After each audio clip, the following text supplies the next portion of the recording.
اب یہ عاشقوں اور دیوانوں کی مجلس میں آج میں ایک پول کھولنا چاہتا ہوں، اور وہ بھی ایک ایسی مقدس ترین کتاب کا راز کھول رہا ہوں کہ آپ کو کوئی دھونس میں نہ لے پائے، ڈرا کر کے نہ منوائے، سمجھائے نہ ڈرائے۔ اور وہ یہ بات ہے کہ قرآن پاک میں 3 طرح کی آیتیں ہیں، 3 طرح کی۔ ایک تو ایسی ہے کہ ہم ٹرانسلیشن ہی نہیں کر سکتے۔ اور جب قرآن کی اس آیت کا تم ترجمہ نہیں کر سکتے تو عقیدہ کیسے بناؤ گے؟ تو قرآن میں کچھ آیتیں ایسی ہیں جن سے عقیدہ ہم بناتے ہی نہیں، اور جن سے نہیں بناتے وہ بھی قرآن میں ہے۔ یہ لوگ گھونسیا لیتے ہیں نا، قرآن میں ہے، ماننا پڑے گا، قرآن میں، تیرے باپ کو ماننا پڑے گا، قرآن میں ہے، ڈرا دیتے ہیں۔ ہمیں تو پہلے قرآن ہی کو نہ سمجھ لو۔ انہیں ہم حروف مقطعات کہتے ہیں، جیسے الف، لام، میم۔ اس کا ترجمہ میں نہیں جانتا، اس کا ترجمہ مترجم نہیں جانتے، اس کا ترجمہ محدث اعظم نے نہیں کیا، اس کا ترجمہ پیر کرم شاہ صاحب نے نہیں کیا، اس کا ترجمہ اعلی حضرت عظیم البرکت امام عشق و محبت مجدد دین و ملت انہوں نے بھی نہیں کیا، اس کا ترجمہ میرے والد گرامی نے بھی نہیں کیا، اس کا ترجمہ غزالی دورہ راضی وقت نے بھی نہیں کیا، اس کا ترجمہ مفتی عبدالعزیز احمد بزایونی نے بھی نہیں کیا، اس کا ترجمہ کسی عالم نے نہیں کیا، کیونکہ اس کا ترجمہ نہ عالم دین کو پتہ نہ محدثین کو۔ الف معنی تو ہے، لام کے بھی معنی تو ہے، میم کی بھی میننگ ہے، ہم نہیں جانتے، علماء دین نہیں جانتے، مجتہدین نہیں جانتے، بڑے بڑے فقہائے دین نہیں جانتے۔ ایک فائنل جملہ بول دوں، اس کا ترجمہ خود جبریل امین نہیں جانتے۔ نے عرض کیا کہ الف لام میم کاف ہا یا عین صاد ہا میم عین سین قاف، کرو ترجمہ تو جانے۔ تو میں کہتے کہتے یہ بھی کہہ گیا کہ اس کا ترجمہ علماء دین، تو علماء دین خود جبریل امین نہیں جانتے۔ الف، یہی وجہ ہے کہ جب جبریل علیہ السلام بارگاہ رسالت میں لے کے آئے الف، حضور نے کہا میں سمجھ گیا۔ جبریل نے کہا لام، نبی نے کہا میں سمجھ گیا۔ پھر جبریل نے کہا میم، سرکار بولے میں سمجھ گیا۔ اور جب جبریل نے کہا ذالک الکتاب لا ریب فیہ، تب نبی نے نہیں کہا میں سمجھ گیا، تب نہیں کہا۔ سمجھو، جہاں سے جبریل جانتے ہیں وہاں نبی نے نہیں کہا میں سمجھ گیا، جہاں جبریل کو پتہ نہیں تھا وہاں نبی مطمئن کر رہا ہے میں سمجھ گیا۔ تو الف کے معنی ہے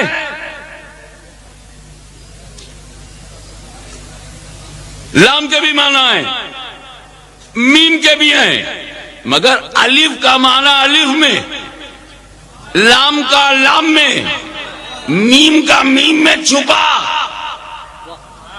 غیب، پردہ، حجاب۔ اب اتنی بھی سمجھ نہیں رہ گئی کہ جس نبی سے قرآن کا غیب نہ چھپا ہو، جہان کا غیب کیسے چھپے گا؟ کہ قرآن میں کچھ ایسی آیتیں ہوں کہ بڑے سے بڑا مولوی ترجمہ نہ کر سکے، اور خود وہ جبریل امین کو بھی پتہ نہ ہو کہ کیا مطلب ہے۔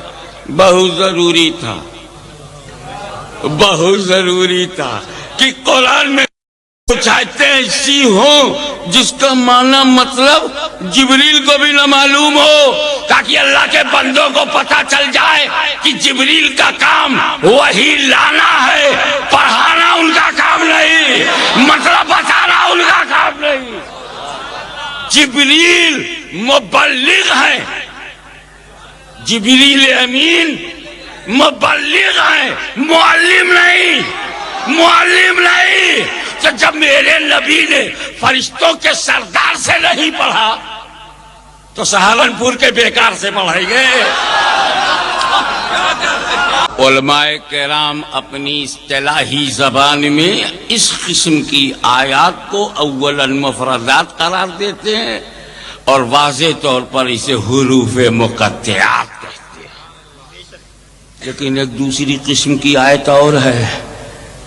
اب الف لام میم سے تو عقیدہ بننے والا نہیں، جب مطلب معلوم ہی نہیں تو کیا مطلب نکالے، منشا معلوم ہی نہیں ہے تو کیا عقیدہ بنائے۔ دوسری قسم کی آیت ایسی ہے، پہلے اس کی پہچان سمجھ لو۔ بات تو درسگاہ کی ہے، بات تو علماء سے کرنے کی ہے، لیکن میری ڈیوٹی ہے کہ وہ بات عوام سے کہو۔ تو تھوڑا سا میں اپنا لیول کم کروں، تم اپنا لیول اوپر کرو، تاکہ دوریاں نزدیکیاں بن جائیں اور معاملہ فہمی آسان ہو جائے۔ قرآن میں کچھ آیتیں ایسی ہیں جن کا ترجمہ تم کر سکتے ہو، ٹرانسلیشن کر سکتے ہو، لیکن ترجمے میں جو ظاہر ہوگا پکی بات یہ ہے کہ وہ خدا کی مراد نہیں۔ جب ترجمہ کرو گے تو ترجمے میں جو باہر نکلے گا وہ خدا کی مراد نہیں، اور جو خدا کی مراد ہے وہ ترجمے میں موجود نہیں۔ جیسے ید اللہ فوق ایدیہم، ید اللہ کا جو چاہے ترجمہ کرے، آسان ہے، اللہ کا ہاتھ۔ ید مانے ہاتھ، بہت سیدھا سا، ہینڈ آف اللہ۔ لیکن کس مائی کے لال بے ہمت ہے کہ اللہ کو ہاتھ مان لے؟ ہاتھ مانے گا تو کندھا ماننا پڑے گا، نہیں تو فٹ کہاں ہوگا؟ اور جب شولڈر مان لیا تو سینہ مانے گا، نہیں تو شولڈر رہے گا کہاں؟ اور جب سینہ مان لیا تو پیٹ مان لو، اور پیٹ ووٹ سب مان لیا تو دو ٹانگ بھی مان لو۔ خدا کو ماننے چلے تھے، بت تیار ہو گیا۔ ہاتھ پیر تو ہندوؤں کے خدا کے ہو سکتے ہیں، مسلمانوں کا خدا ہاتھ پیر سے پاک، جسم و جسمانیات سے پاک ہے، زبان و زبانیات سے پاک ہے، حد و حدود سے پاک ہے، شکل و اشکال سے پاک ہے، لیمٹ و لیمیٹیشن سے پاک ہے، صورت سے پاک ہے، اسٹیچو ہونے سے پاک ہے، لیمٹ ہونے سے پاک ہے، حد سے پاک ہے۔ تو جب اللہ اعضائے انسانی سے پاک تو کیسے مانے ہم اس کا ہاتھ؟ لیکن قرآن میں تو ہے۔ اب دھمسیاؤ، اب دھمکاؤ کہ قرآن میں ہے ید، جیسے لے کے بیٹھے ہیں بشر، تو یہاں ید۔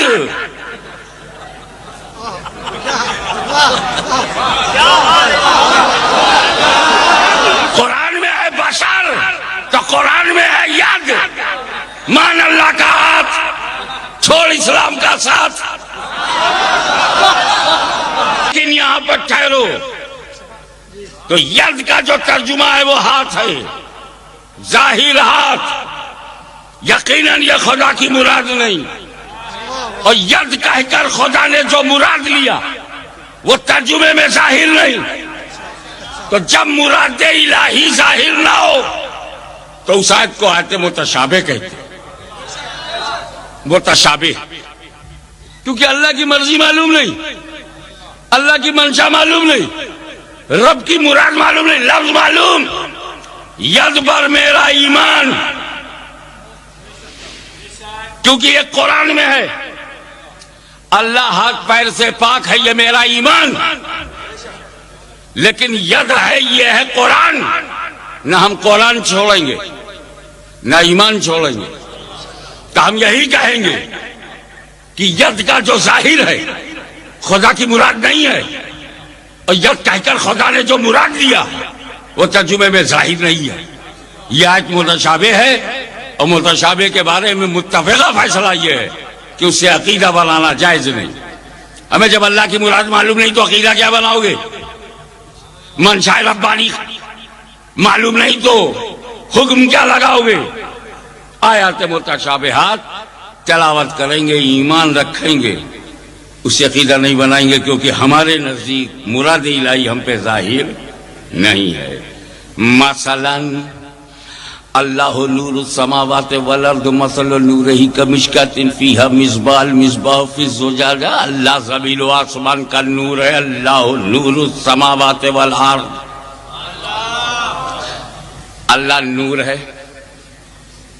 اچھا اللہ بے مثال ہے کہ نہیں؟ اللہ کی ذات، اللہ کی صفات، اللہ کا نور ہونا یہ عقیدہ ہے، یہ ایمان ہے۔ تو جب اللہ کا نور بے مثال تو قرآن نے کیسے دے دیا مثال؟ مثل نورہ، مثل نورہ، اللہ نور ہے، اس کے نور کی مثال، اللہ کا نور بے مثال، اور قرآن دے رہا ہے مثال۔ ہم کہیں گے کہ مسئلوں کا جو ظاہر ہے وہ خدا کی مراد نہیں، اور جو خدا کی مراد ہے وہ اس مثال میں ظاہر نہیں۔ یہ بھی متشابہ، یہ بھی متشابہ، اس سے بھی عقیدہ نہیں بنا سکتے۔ مثلا قل انما انا بشر مثلکم، اے محبوب آپ کہہ دیجئے میں تمہاری طرح بشر ہوں۔ مثلکم پہ دھیان دو، کس سے کہنا ہے؟ ارے بابا جو بات میں ہندوؤں سے کہوں گا وہ تم سے کیوں کہوں؟ ان سے کہوں گا اے ہندوستانی ہندوؤں بت پرستی چھوڑو، تم سے کہے کو کہوں؟ تم تو چھوڑے بیٹھے ہو۔ بہت ضروری ہے یہ جاننا کہ مخاطب کون؟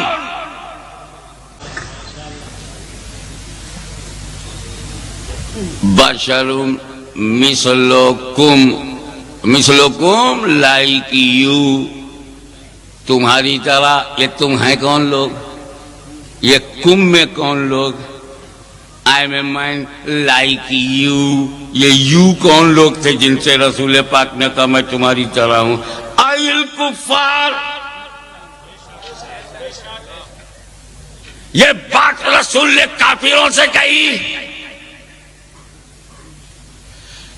میں تمہاری غیرت ایمانی کو للکارتے ہوئے پوچھتا ہوں، کیا بے غیرتی کے غار عمیق میں ہم اتنا گر گئے ہیں کہ رسول کو ابو جہل کی طرح مانے، ابو لہب کی طرح، اتباع شیبہ کی طرح، مکے کے گنڈوں کی طرح، سماج دشمنوں کی طرح، خدا کے باغیوں کی طرح، توحید کے غداروں کی طرح؟